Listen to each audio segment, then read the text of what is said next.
A funny line becomes a meme. Excuse me. An entrance becomes a TikTok slash Instagram Reels clip. It's 1 minute.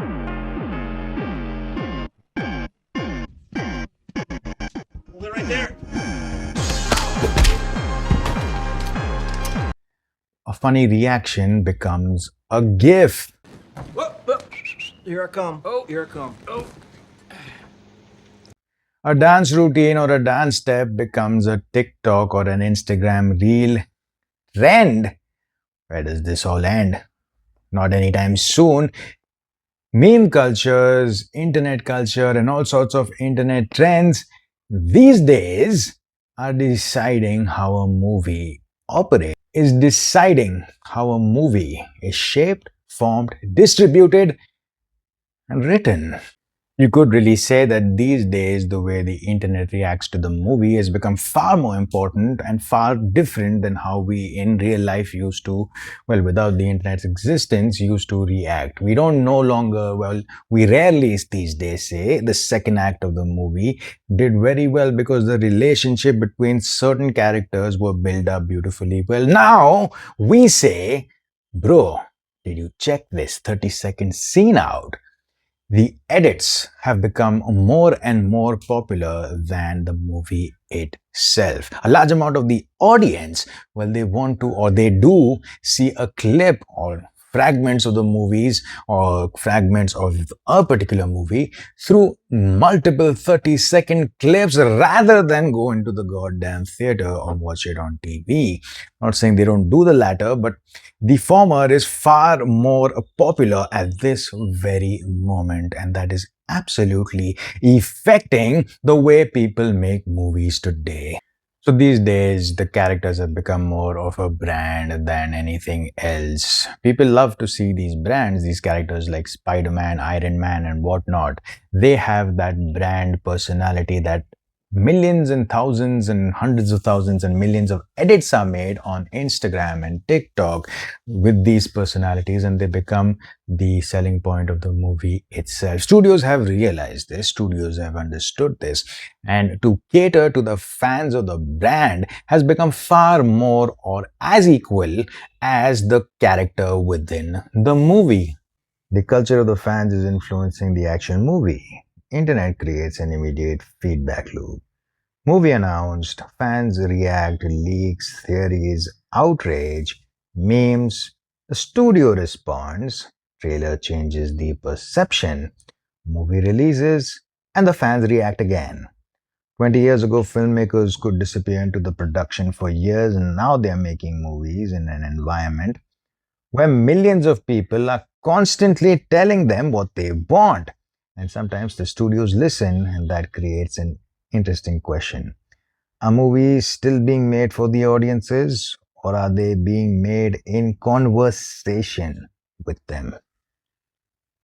There's a certain level of self awareness when it comes to movies now. Irony is loved by the internet culture. Memes are everything. References are literally everywhere. Everything can be deliberately ridiculous. And that has influenced mainstream cinema immensely. Tropes are being acknowledged by the movie characters. Movies reference other movies, characters joke about being in movies, sequels reference their own franchises. The audience is increasingly expected to understand the meta layer. You're not just watching the story, you're watching the filmmakers talk to you about the fact that you're watching a story. Movies are adopting internet born aesthetics. Think about analog horror, liminal spaces, found footage, VHS aesthetics, creepy pasta, ARG style storytelling, and distorted digital imagery. The internet isn't just distributing cinematic styles anymore, it's creating them. Producers are forced to see the styles that are on or that is on the internet given by users, which has gone a little viral, and then they base their movies in atmospheres containing that particular style. So, with a smile on their faces, The users are having a gala time. Another cultural shift. No longer do we see a movie just to see what happens in a movie. We are supposed to talk about the movie later. A movie is supposed to give us such a reaction, such a message that we discuss what happens, whether it is fan theories, whether it is a political message within a movie, or whether it is just, well, fan interest before a sequel. Movies are expected to push a button so big that the entire society starts talking about what the hell is happening. No longer is it just for that particular time where we see it on a movie theater, in a movie theater, or television.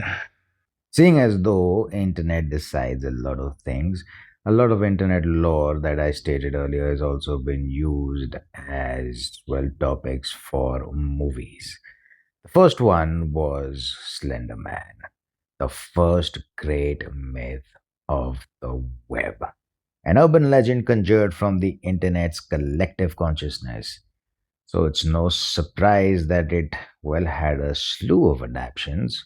Early on in the 2010s, there was a video game, in depth wiki entries, and a number of YouTube documentaries.